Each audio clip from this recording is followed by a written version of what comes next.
중국 촉한의 유비가 제갈량의 촉을 세 번 찾아가 간청하여 드디어 제갈량의 군대 우두머리 책사로 맞아든 일을 삼고초리라 합니다. 화면 보여주세요.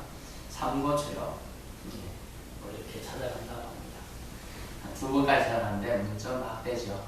나와보지도 않고 일하는 데서 하고 못 간다 하여라. 한 번 더 저 좀 불러주시오. 그래가지고 삼고초려. 세 번이나 풀로 된 집을 초가집 같은 거예요. 찾아가서 우리 책사가 되어주시오. 우리 군사 책사가 되어주시면 우리가 통일할 수 있을 것입니다. 이런 얘기를 하는 거죠. 이 말은 사실은 신분이나 지위가 높은 사람이 자기 신분과 지위가 낮은 사람을 승빙하기 위해 초대하기 위해서 초대하는 그런 장면인데요. 결론적으로 대단치 않아 보이는 사람을 찾아가기 위한 자기 사람을 만들기 위한 노력이 들어가 있다. 그것을 삼고초려라 한다는 거죠. 그것은 그만큼 찾아간 사람의 겸손한 태도와 간곡한 간청이 한 용어를 든다. 그래서 이런 말이 있어요. 남자들은 자기를 알아주는 사람을 위해서 목숨도 내놓는다. 그래서 남자들이 더 무식해요. 얘네들 그 정도까지 아닌데 남자들 그런 말이에요. 그래서 제가 남북전쟁 그때 전쟁해본 사람은 아니지만 남북전쟁을 영화로 만든 걸 봤습니다. 그럴 때 어쩔 때냐 이쪽 편, 남쪽 편, 북군, 남군 딱 생각하는데 희한한 전쟁을 하는가봐요. 이게 이제 사무엘 하에 있는 전쟁하고 비슷한데 이렇게 쭉 길 행대로 쫙 씁니다. 쫙 씁니다. 남북 쫙 쓰고 서로 그 정에 싹 앞줄을 다 주거든요. 뭐 저기 전쟁이야? 이런 생각이 들 정도예요. 그래서 그 사람들은 뭐라고 해주죠? 자기를 알아준 장군이라는 사람들이 물론 이제 제스 앞에서 총알바지 된 사람도 있지만 대부분은 뭐냐면 그 명예롭다. 내가 이렇게 정말 노예를 해방시킨 일을 위해서 뭐 이걸 한다. 이런 축복을 받아들이는 거예요. 그래서 할 수 있다는 거죠. 그만큼 어떤 대의를 위해서 소를 희생할 수 있는 각오가 되어 있다.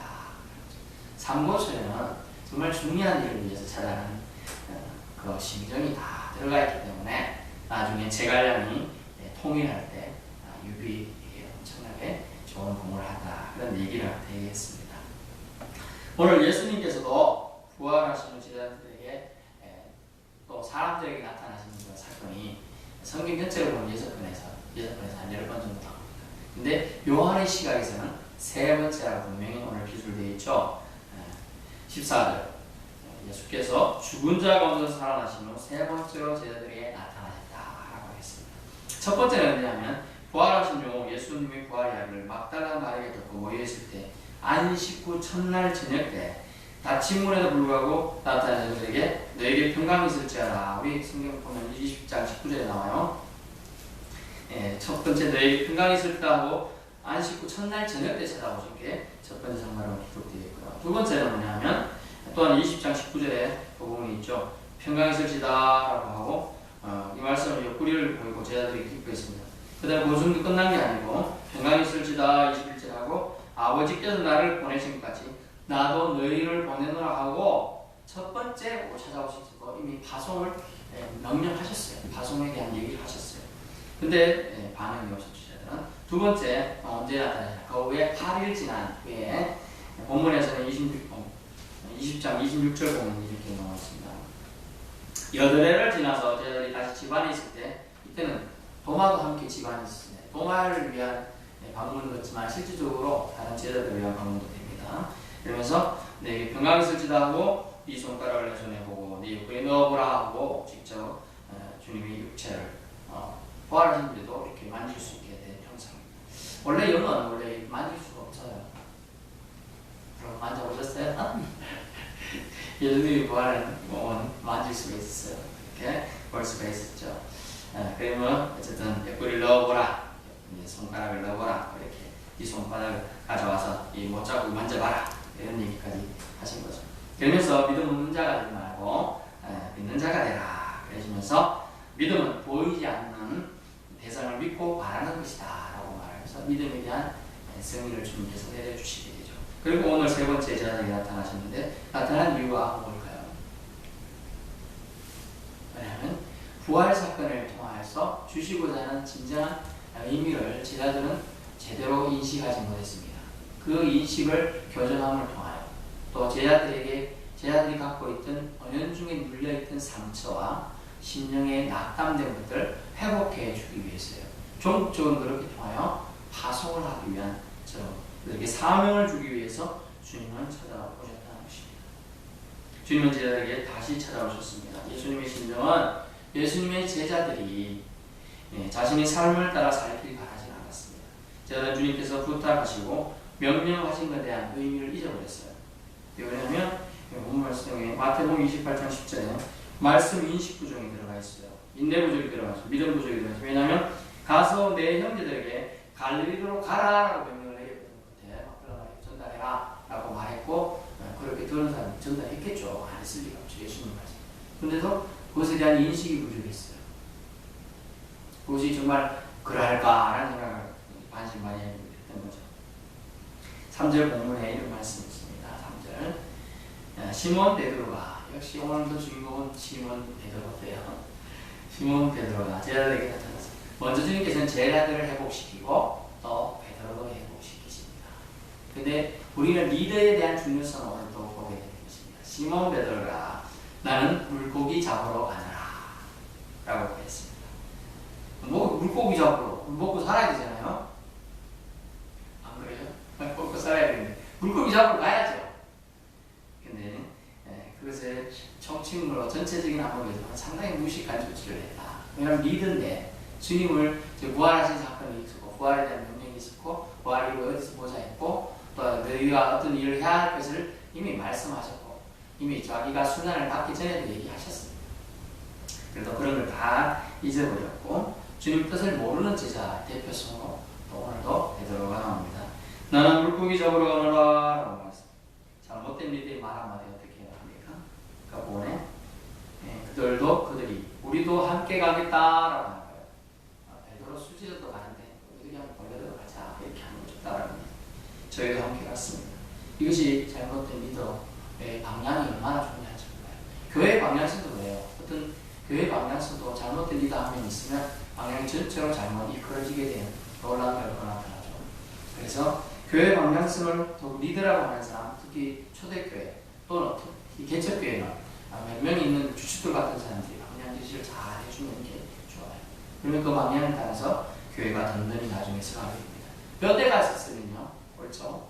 나중에 제가 이제 지금 십자가 이렇지만 제가 든든히 서가는 교회 좀 되면 이제 십자가 어떻게 만들겠다는 구상을 해놨습니다.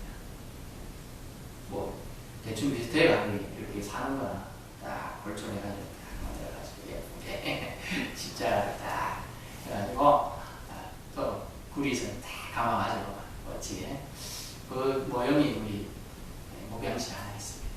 좀 안 했지만 그런 형태를 좀 크게 해가지고 딱 만들어서 하는 형태죠. 어떤 형태를 가지고 상징을 주고자 하는 의미가 되는 거죠. 리더는 상징성이 있어요. 그래서 리더가 어떤 결정을 하느냐에 따라서 그를 따르는 추종자들은 방향이 정말 소경이 인도하는데 소경에 가는 엉덩이로 빠지게 될 수 있고 그것도 인생의 위로에 들어갈 수 있는 아주 중요한 결정을 할 수 있는 거죠. 그런데 오늘은 리더라고 할 수 있는 베드로는 좀 잘못된 방향으로 나가고 있습니다. 나는 물고기 잡으러 가느라 이렇게 해서 그렇게 방향 제시를 하지 못했던 거예요. 왜냐하면 1절에 보니까 이렇게 있습니다. 그 후에 예수께서 디베라후스에 또 제자들한테 자기를 나타내셨으니 나타내셨다, 드러내셨다, 자기 영광을 보이셨다는 의미가 들어가 있어요. 그러면서 나타내시는 이런 아니라라고 좀 얘기하는데 7명의 제자를 만나는 얘기가 되죠. 시몬 베드로, 그 다음에 디두모라 하는 도마. 디두모라는 뜻이 뭐냐면 쌍둥이라는 뜻입니다. 쌍둥이라 하는 도마. 아마 도마가 쌍둥이였던 것 같아요. 갈릴리 가나 사람 나타나엘 믿음을 보겠느냐 이런 말을 나타나엘 뜨더라고요. 세베대의 아들들도 나오고. 세베대의 아들들이 뭡니까? 요한하고 야고보죠. 또 그리고 다른 제자들인데 명하게 이게 다른 제자 자기 이름이 안 들어갔어요 지금. 그래서 요한이 이제 들어가기로 다른 명은 누굴 거냐 이렇게 나오기도 합니다. 그러므로 이런 리더의 역할은 중요하다. 5절 말씀 보세요. 그런데 주님은 그들이 그렇게 하는 것을 멀리 이렇게 어떻게 했냐 4절에 보니까 날이 새어갈 때 예수께서 바닷가에 서셨습니다. 제자들이 예수인지 알지 못해요. 서셔서 이렇게 쫙 지켜보여 제자들이 하는 일을 보고 있는 거예요. 주님의 뜻을 기억하지도 못하고 또 이렇게 생업에 몰두하여 있는 제자들을 보고 계셨어요. 그냥 묵묵히 보고 계셨어요. 우리는 여기서 주님의 사랑을 느껴야 돼요. 주님의 사랑을 묵묵히 와주신다. 우리가 자녀를 사랑할 때요. 우리가 5살, 3살일 때 한참 걸어다니기 자꾸 자빠지고 넘어지잖아요. 처음에는 일렉해 주죠.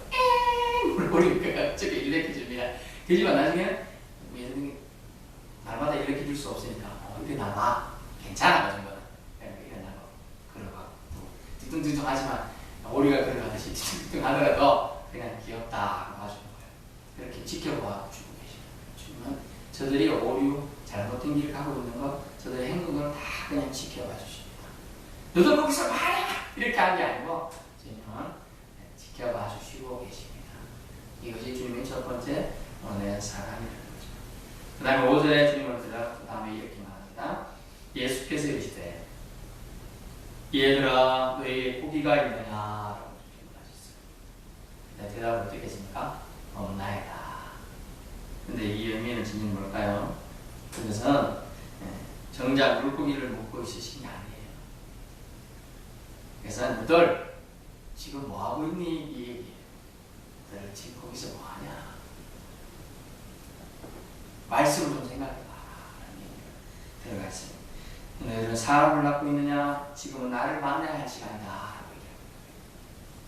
마태복음 4장 19절에서 22절에 뭐합니까? 내가 예수님이 제 아들 탁탁 뽑아가지고 이제 자기 집에 삼킬 때 그렇게 하면 말씀하시기를 내가 너희로 사람을 낳는 어부가 되리라 하셨어요. 그래서 너희도 지금 얘들 고기가 있냐? 네가 사람을 낳고 있느냐? 라고 얘기하고 있는 거예요. 지금 너희는 물고기가 아니고 물고기를 찾는 것이 아니고 나를 만나야 된다. 나를 만나야 될 시간이라고 지금 주님은 얘기하고 계십니다.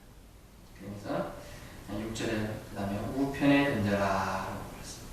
그들은 엄청난 양의 물고기를 잡는데 아마 물고기가 153마리 3마리 작은 153마리 봤자 얼마 됩니까? 피레미 정도 이런 정도밖에 안 돼요 사실은. 그런데 배가 안 돼가 혼자 안 되고 여러 명이 담길 정도의 양이고 엄청난 큰 물고기라고 했습니다. 큰 물고기 기준은요 8두개예요 최소 기본이 이만큼 큰 물고기 기준이요. 그러면 한 77cm, 8cm 되는 게 153마리니까 무게가 엄청나겠죠.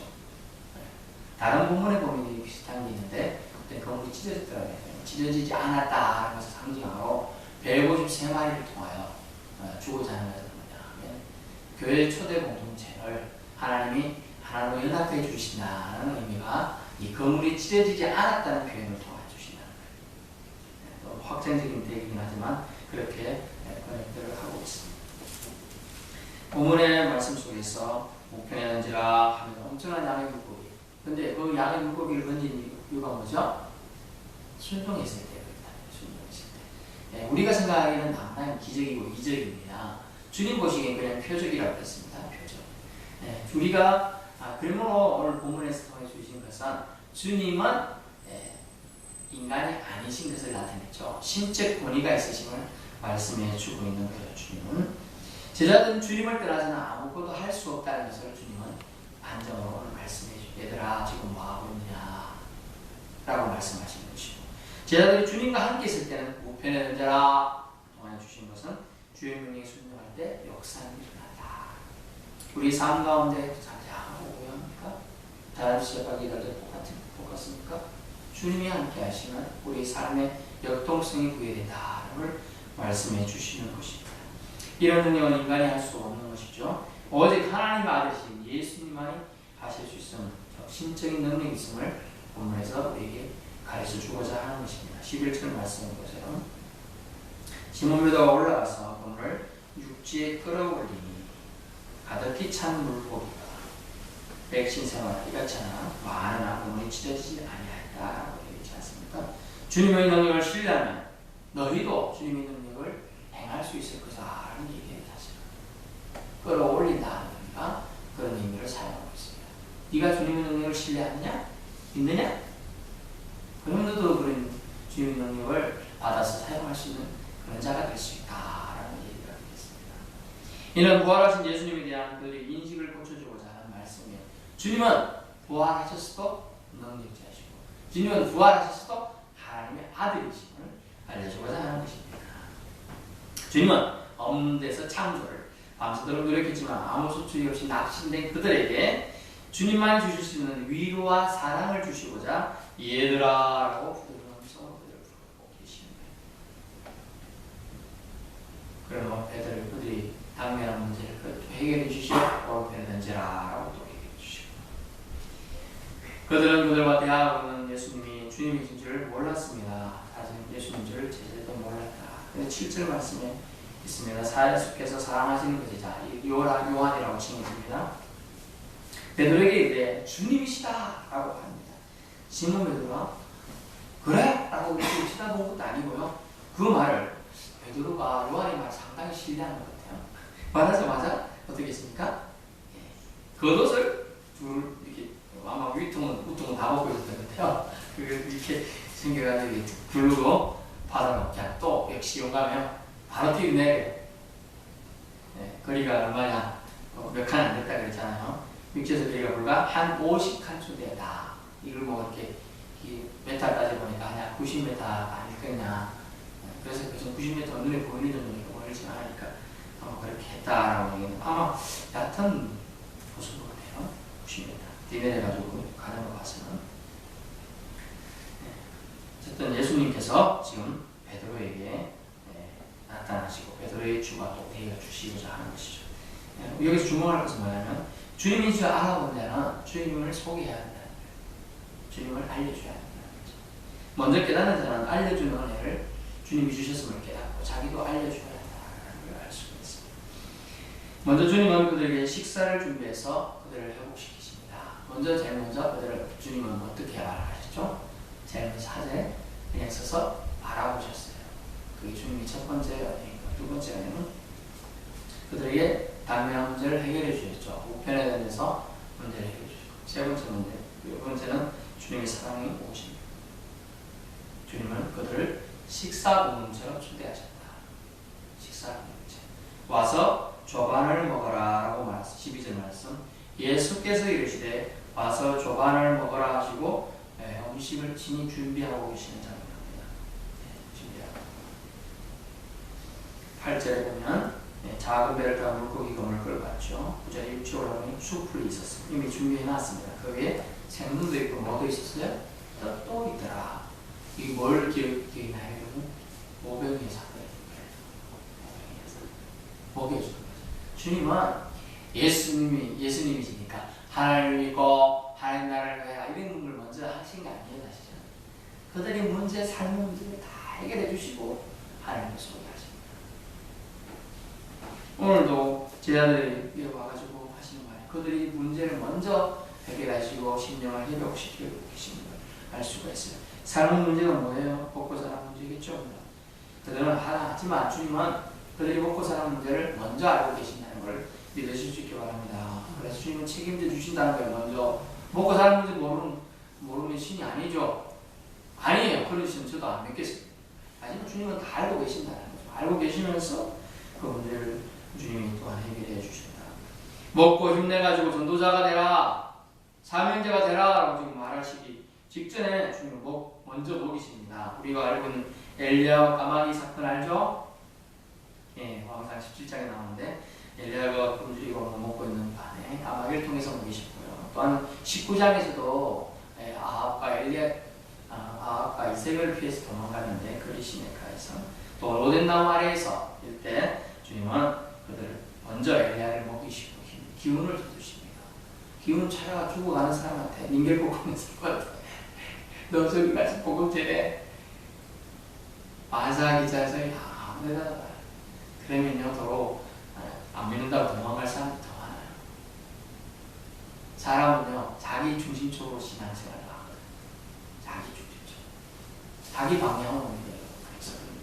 그래서 주님은 제자들 7명이 지금 어디로 튈지 모르니까 생각해보면 먼저 식사 공동체를 초대하시면서 그들에게 있는 상처들을 치유하시는 첫 번째 상처는 뭡니까?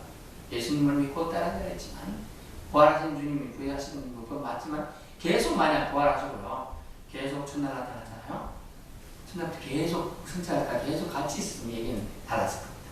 하지만 첫째 날, 그다음에 8일, 그다음에 한참 뒤에서 나타나요. 그러면 어떻게 되죠? 나타나신 건데 영이신데 그냥 순식간에 잘못 이렇게 생각을 할 수 있어요, 없어요? 그런 생각을 한다는 거죠. 그래서 주님은 그들에게 나타나셔서 그들이 갖고 있는 의심을, 인식을 고쳐주는 것을 제일 먼저 하십니다. 그래서 먼저 식사 초대를 통하여 그들의 심령을 주님은 낙심된 상태의 제자들에게 찾아오셔서 고치시는 거예요. 육부터 고치시죠. 먹을 것 먼저 채워주고 그다음에 영을 치유하십니다. 그럼 왜 그러냐면 애들이 제자들이 뭐라고 했습니까? 12절에 저걸 먹어라, 조반을 먹어라, 아침 먹어라 이렇게 얘기했어요. 제자들이 주님이신 줄 아므로 당신이 누구냐 감히 묻는 자가 없더라 하면서 이제 주님을 인식하고 주님과의 관계가 여기서부터 회복되고 있습니다. 그리고 또 끝난 게 아니에요. 예수께서 가셔서 자기가 떡을 가져다가 그들에게 주시고 생수들과 같이 하심이라고 했잖아요. 친히 섬기고 계셔요. 여러분 진짜 여러분 섬기를 받고 싶습니까? 먼저 섬겨야 돼요. 예수님은 먼저 섬기고 수천 년 동안 섬김을 받고 계셔요. 물론 하나님이시니까. 하지만 의미가 분명히 다릅니다. 먼저 회복을 시켜야 돼요. 죽어가는 사람 회복시켜야 되지. 나 먼저 수중들을 그러면 떠납니다. 그래서 제일 먼저 섬기고 있음을 볼 수가 있습니다. 먼저 베드로가 오늘 제자들 이렇게 했을 때 아침 조반을 먹여서 회복시켰어요. 제자들이 그래도 상처가 덜 했나 봐요. 근데 베드로는 상처가 너무 깊어가지고 그랬는데도 쭈삣쭈삣하고 예수님 곁을 못 갔어요. 지금 표현이 안 나왔죠. 베드로가 지금 뒤에서 이러고 있었어요. 지금 주님이 진짜 알지만 주님이 뭐라고 할지 너 세 번 나 부인했지. 근데 아직 너 쳐다봤다. 너 나 부인할 때 이렇게 구하는 거 내가 다 쳐다봤어. 이렇게 하고 하지 않았어요. 그냥 조화를 같이 먹이시고 주시고. 그래도 베드로의 심령이 아직도 답답한 거예요. 주님한테 미안하고 죄스러운 것도 있었어요. 그것을 아시고 주님은 베드로에게 특별히 한 번 더 만나주시고 그에 대한 사랑을 확인시 그런 장면이 15절부터 있는 거예요. 이렇게 말합니다. 조반 먹은 후에 예수께서 시몬 베드로에게 이르시되 요한의 아들 시몬아 네가 이 사람들보다 나를 더 사랑하느냐. 그러자 베드로는 내가 주님을 사랑하는 주님이 아십니다. 또 내 어린 양을 먹이라. 또 요한의 아들 시몬아 네가 나를 사랑하니 그 동일한 질문을 3번 하십니다. 그리고 동일하게는 사랑한다고 말하고 주님은 내 양을 먹이라, 내 양을 치라. 그리고 주님은 베드로와의 관계를 회복하기를 원했습니다. 세 번째 되니까 사실은 똑같은 아가페 그렇지만 아니에요. 마지막에는 필레오로 질문했어요. 네가 날 사랑하느냐? 친구의 사랑으로는 사랑하느냐? 네, 주님 아십니다. 정말 울 정도가 되었어요. 베드로는 눈물이 날 정도예요. 네가 날 하나님이 사랑하고 사랑하느냐 할 때 그걸 대답을 했는데 그 심령이 아직 치유가 안 되는 거지. 마지막에 필레오로 그냥 사랑하느냐? 친구처럼 사랑할 수 있겠지? 이렇게 질문을 하고 있는 거예요. 그러자 베드로가 내가 주님을 사랑하는 주님께서 아시나이다. 그 눈물 아마 걸승걸승했을 것 같아요. 제가 생각해요. 안 맞죠? 내 양을 먹이라. 그러면서 베드로의 운명에 대해서 18절에 말씀해 줍니다. 그가 숨겨야 할 것에 대해서 예언하겠죠. 네가 스스로 띠띠고 원하는 곳에 다녔지만 늙어서는 네 팔을 벌리니 남이 네게 띠띠고 원하지 아니하는 곳으로 데려가라. 우리가 지금 건강해서 아무데나 우리가 다닐 수 있잖아요. 근데 연세 드셔가지고 지방에 집도 못 다니면 어때요? 휠체어나 다른 분이 데려가요. 원하지 않는 곳에 데려가는 그거 안타까운 얼마나 가기 싫어도 가야 되겠어요. 그 스트레스 마음 감당하지 못하죠. 그러면서 그에 대한 죽음에 대한 예언까지 하시는 것이죠. 오늘 말씀이 결론입니다. 부활 사건 후 하나님의 능력과 제자들의 관계 회복에 관련된 말씀인데요. 제자들은 주님을 떠나서 아무것도 할 수 없었습니다. 또 기적은 주님의 명령에 순종할 때 일어났죠. 부활하신 주님에 대한 제자들의 인식 부족 때문에 예수님께서는 세 번째 디베랴 호숫가에서 그들을 만나주셨어요. 먼저 제자들을 회복시켜주시고 수제자였던 베드로를 회복시키십니다. 그러면서 그들을 기질별로 사용하신다는 걸 알 수가 있어요. 사실은. 이 정도면 되면 회복되는 사람이 있고 더 깊은 상처가 있는 사람 더 다른 방식으로 회복을 시켜주는 것입니다. 그러면서 얘들아 와서 먹어라 말씀을 통해 그 말씀만 해도 충분한 사람이 있는 반면에 네가 날 사랑하냐까지 질문까지 해서 그 안에 있는 내면의 깊은 상처까지 뽑아내서 버려야 되는 사람이 있는 거죠.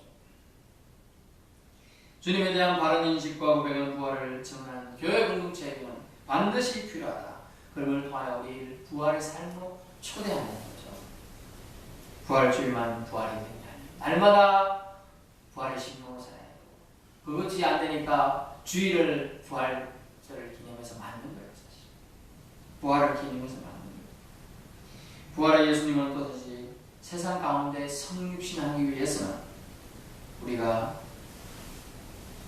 교회가 또한 우리가 존재해야 될 이유인 부활하신 예수 그리스도를 증언하는 선언자로서야 한다는 걸 말씀해 주고 있습니다.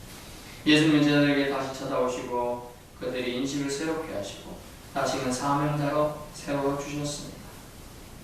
먼저 부활하신 주님과의 막힌 담을 식사 초대를 통하여 허무시고 상처와 자포자기와 죄송스러운 마음에 물려있던 베드로와 제자들을 회복시켜 주시고 그를 사명자로 부르고 계신다는 것입니다. 보건전파자로 세우시는 것입니다. 우리 현재의 상태는 어떤가요? 부활하신 주님을 믿지만 삶의 문제로 다시금 역사의 뒤안길로 숨어버리고 있지는 않나요? 주님께서는 우리에게 네가 날 사랑한다면 라고 질문하고 있습니다. 아무개야 내가 너를 사랑한다. 너는 날 사랑하냐? 라고 질문하고 계신 거죠. 우리가 주님을 참으로 사랑하나요? 그러면 주님의 음성에 귀 기울이셔서 주님이 우리에게 맡기신 사명들을 감당하실 수 있기를 예수님으로 축원합니다. 사랑해 주님 감사합니다.